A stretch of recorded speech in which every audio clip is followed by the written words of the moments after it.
Pasport. Pastasın. Hadi kaçan alasın? 8 günde. Telefon geldi. Kaç akşam ödesin? Kaç saat dedin? Kaç saat kaç ödesin? Bana bakırım. 1973 saat. Zagan pasportları. Детский загранпаспорт. Uçuş oldu. Burada. Gelip size gelip öğrengenizde. Görüntü alır. Çok var. Şaka var mı? İşçi farvat, iki köylük verdim, 3 yıl ekspertim. Size sorarsınız. Bak kayak ver. Çok. Ne var sana? Biz de bilmeyiz.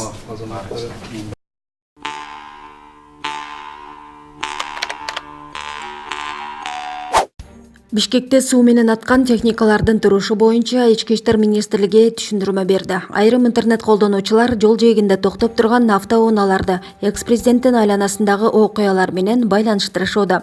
Бишкектин болжол менен Кызыл Аскер аймагында жол жээгинде токтоп турган суу менен атуучу 2 автоунаанын видеосу социалдык тармактарга тараган.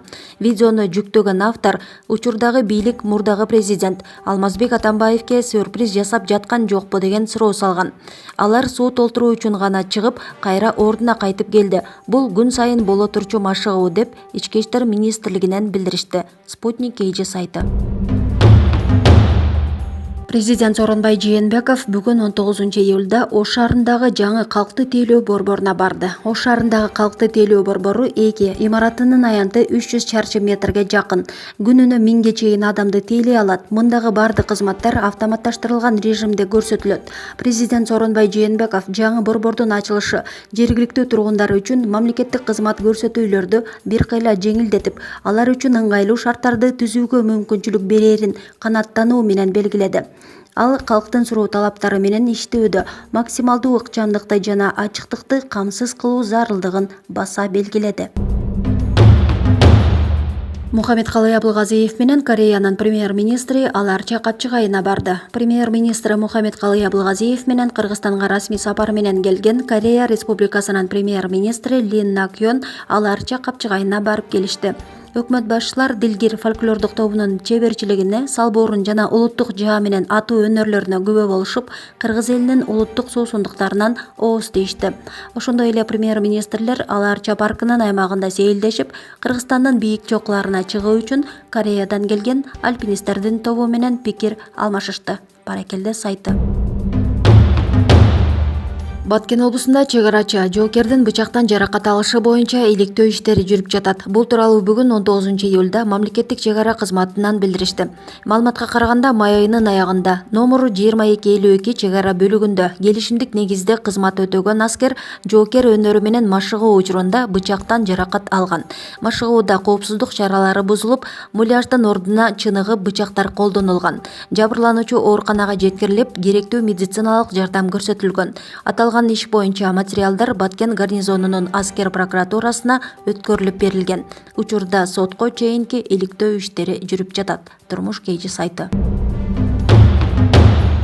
Нарын шаарында чоң көчөлөрдүн биринде Турдакын Усубалиевдин 100 жылдыгына арналган такта илинип турат. Бирок андагы сүрөт башка экенин окурман жазган.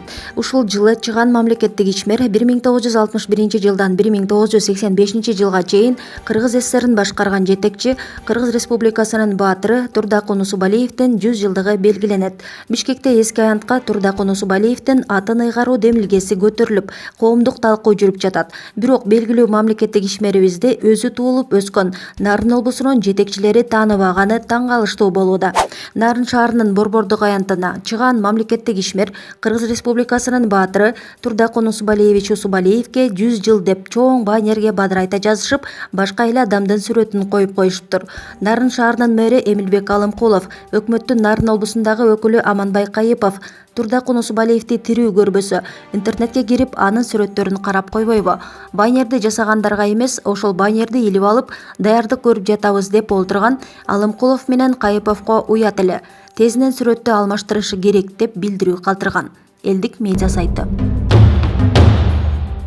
Ошто өз ымыркайын 30 000 сомго сатканы жаткан киши кармалды. Ымыркай Ош облустук төрөтүүндө 25 июнь күнү саат 9:30да төрөлгөн. Ош шаарында 1 айлык кызын 30 000 сомго баалап сатып жаткан жеринен 22 жаштагы ата колго түштү.